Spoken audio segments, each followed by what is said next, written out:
The ancient Greeks had neither compass nor topographic map, nor even any written mathematics at their disposal. Their ingenious accuracy came by placing 3 identical wooden posts inside the tunnel and looking along them as though through a rifle sight to ensure that they form a line that fires straight through the mountain. In the final section of the tunnel, the engineers adjusted their course. The million-dollar moment had arrived. After 3,000 feet of tunneling, the two teams met to within 2 feet of each other. Samos, the Manhattan of the ancient world, at last had a water supply. I think when they did this, they were just 60 centimeters apart, which is a fantastic feat of engineering. The Samos water tunnel supplied up to 10,000 people with water. Yet as the ancient city builders grew in ambition, they needed technology that could supply water on a truly epic scale. And this called for the limitless ingenuity of the Romans. At its height 2,000 years ago, Rome was a superpower just like America today. Rome's empire was home to over 120 million people across 3 continents and 2.5 million square miles of land. So how did the Romans produce enough water to quench the thirst of their gargantuan empire? In Gresham Street, in the heart of central London, archaeologists in 2001 made an intriguing discovery. They found the remains of what appears to be a Roman water wheel. Out of these broken fragments, leading engineer Tony Taylor hopes to unravel the secrets of the Roman water engineers. Through careful ancient detective work, he is seeking to reconstruct a water wheel that matches the Roman designs. We formed a team to create the reconstruction. Our first objective, though, was to understand as best as we could from the artifacts themselves what form the reconstruction should take. Tony's quest sees him draw upon evidence from Roman drawings and artifacts and ancient water wheels all over the world. Then he uses state-of-the-art computer imaging to design his Roman water wheel in 3 dimensions. The final results of the team's reconstruction are located at the Museum of London. So we have here just the 2 slaves, and they are rotating this capstan. This in turn turns these upper gears on the horizontal here, and that in turn turns the horizontal axis with the vertical gear, which takes us across the drive shaft into the drive wheel. The drive wheel is a very complex component. It is carrying a double chain with the buckets attached, which rotate over the top of the wheel and then discharge into the channel here where the water is taken away at high level. Inside that wheel, you can see that the water is discharging at points through these V-shaped cutouts in the timber. The largest of all the Roman water wheels were truly enormous machines, driven by up to 50 slaves at a time. Even this small water wheel can produce an incredible amount of water. We believe we're producing as much as 15 to 18,000 gallons a day. From this small contraption, enough water could be produced to allow almost 300 people to wash, drink, clean, and cook every day. This water wheel was just one of a network of thousands of water wheels in the empire that fed a system of man-made stone canals called aqueducts. The combined length of all Rome's aqueducts would stretch over 300 miles, providing cities throughout the empire with fresh water. The Romans were particularly proficient at providing their citizens with water. If you look at Rome at the height of its power, when there are about 1 million people living there, they managed to guarantee that every single person is going to have access to about 250 gallons of water per person. I mean, that's much more than we can expect to have today. Once the ancient engineers were able to generate all the water they needed, they developed entertainment extravaganzas that made water flow uphill. York is the city that never sleeps. Movies, musicals, and shows run 24 hours a day. On Broadway alone, 12 million people every year buy tickets to the grandest, most extraordinary shows on the planet.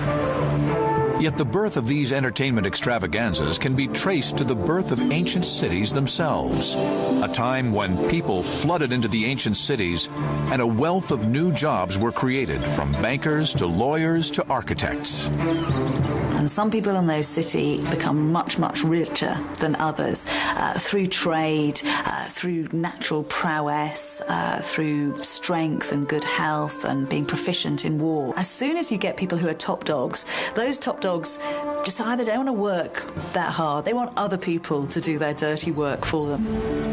In Alexandria, in around 100 BC, members of the elite invited inventors to wild and extravagant parties. The most successful of these showmen was a man named Heron. Heron in particular was a great showman, and he enjoyed publicising his work, and he did this in numerous ways, we believe. One was to give sort of small intimate demonstrations of some of his pieces, like dinner parties to the elite, the initiated, the educated. He would arrive at high society functions and demonstrate new and exciting gadgets and gizmos to his audience.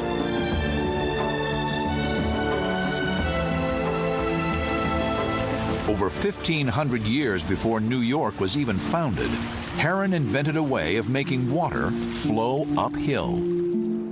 Unlike the fountains of Central Park or downtown New York, his device operated without electricity or pumps, or even any human power. How Heron achieved this has been a mystery for 2,000 years. Richard Windley, model-making chief of the Ancient Discoveries team, thinks he knows the answer. So what we have basically is a bowl here which is going to be filled with liquid. So what happens is when that valve's opened, all the water from this top vessel will run as quickly as the tube will allow down into a glass vessel below, which is sealed. As it fills up, it compresses the air in that vessel, forces it up a pipe. This air pressure then comes into the vessel which is above here. The fountain's tubes and chambers form a totally sealed system. Neither air nor water can escape. So when the water falls, the air is forced upwards and into the second chamber. This new air, in turn, forces the water up and into the bowl. I'll fill the vessel up now, lift the valve, and we can see if it actually works. Heron's fountain was said to have literally defied gravity. And if Richard's model works, the fountain should be able to refill again and again for hours on end.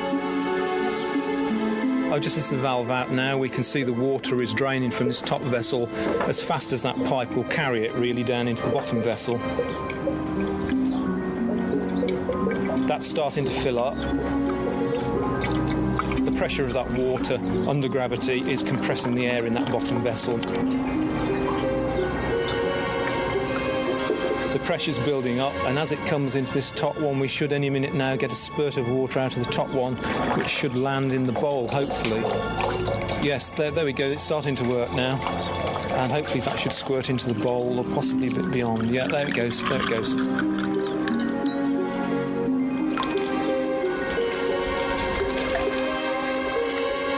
Now the bowl's starting to get towards the end, so the pressure's dropping right back, and the jet has almost ceased now.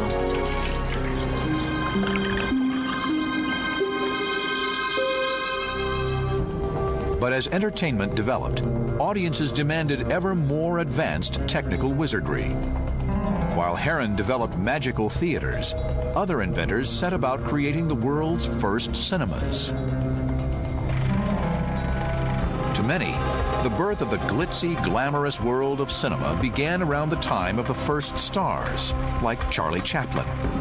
Yet the true origins of cinema are in fact over 1,600 years earlier and 5,000 miles to the east.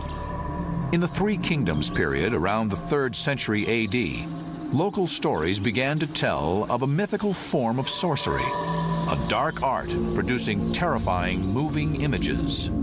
Right up until the 16th century, when Jesuit missionaries actually brought back reports of some of these scientific advances that China had already achieved. And one of the things that reoccurs several times is this idea of optical devices. When we're familiar with movie cinemas, we're familiar with big screen projection televisions. These shadow plays would have been not for a single viewer, but would have been for sort of quite substantial numbers of viewers within an audience. Richard believes he has unraveled the mysterious instrument that created such images: an ancient magical lantern. This is a little bamboo frame. We've got like parchment paper stretched tautly over the sides of the box, and this is the little fan, turbine if you want to call it that, and the hot air rising from the candles which will be inside the lantern. The hot air rises through these and just causes it to rotate. We're going to have 4 candles inside there. The little spike you can see in the middle is simply the support for the centre of this, and it uses like a kind of needle bearing in the top, i.e. a needle just running inside a small hole, which provides very, very little friction.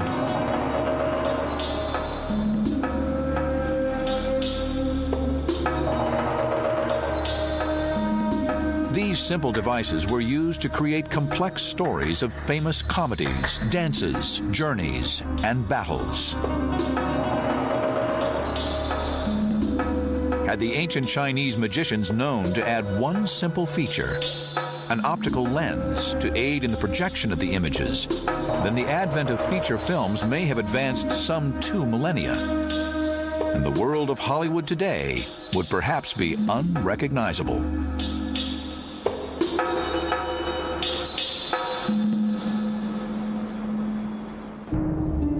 5,000 years before the Chinese magic lantern came a yet more amazing ancient invention: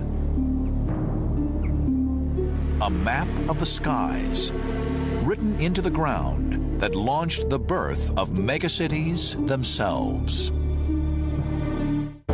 New York is a megacity in every sense of the word. 1 million people travel across to Manhattan. $65 billion flows through the city's markets. Over 100,000 tourists arrive to marvel at the city's wonders every single day. This mass of synchronized events would instantly collapse without the mastery of one simple innovation: telling the time. What's fascinating is that from about 4000 BC, humans become obsessed with dividing the day into smaller and smaller and smaller units of time. There's something about us, we desperately want to portion our day. As our technology has advanced, societies have grown around central timekeeping devices. From ancient Chinese sundials to the medieval water clocks of the Middle East, clocks are the linchpin of human civilization. Clocks are in every city. I mean, they're in every city today. They were right at the heart of every ancient city as well. Yet the very first clocks did not measure hours. They measured days, months, even years. They were ancient calendars. A recent discovery of a mammoth calendar, 220 feet across, shows the ancients kept time on an interplanetary scale, with far greater accuracy than we would ever have thought possible. In the remote countryside of eastern Germany, archaeologist Andreas North took a plane journey across an area thought to contain nothing more than farmland. The Henge monument was discovered by aerial photographs because of the differences in color in the bottom. So we can see the ditch, but only the ditch. The images revealed a set of strange, unexplained markings. A ground-level investigation revealed evidence of an ancient settlement and a fascinating circular monument. This discovery sent shockwaves through the world of archaeology. It dates to over 2,000 years before Egypt's Great Pyramid and almost 7,000 years before modern New York. And it is called Göbekli Henge, the world's first miles of land. So how did the Romans produce enough water to quench the thirst of their gargantuan empire? In Gresham Street, in the heart of central London, archaeologists in 2001 made an intriguing discovery. They found the remains of what appears to be a Roman water wheel. Out of these broken fragments, leading engineer Tony Taylor hopes to unravel the secrets of the Roman water engineers. Through careful ancient detective work, he is seeking to reconstruct a water wheel that matches the Roman designs. We formed a team to create the reconstruction. Our first objective, though, was to understand as best as we could from the artifacts themselves what form the reconstruction should take. Yet as the ancient city builders grew in ambition, they needed technology that could supply water on a truly epic scale. And this called for the limitless ingenuity of the Romans. At its height 2,000 years ago, Rome was a superpower just like America today. Rome's empire was home to over 120 million people across 3 continents and 2.5 million square. The ancient Greeks had neither compass nor topographic map, nor even any written mathematics at their disposal. Their ingenious accuracy came by placing 3 identical wooden posts inside the tunnel and looking along them as though through a rifle sight to ensure that they form a line that fires straight through the mountain. In the final section of the tunnel, the engineers adjusted their course. The million-dollar moment had arrived. After 3,000 feet of tunneling, the 2 teams met to within 2 feet of each other. Samos, the Manhattan of the ancient world, at last had a water supply.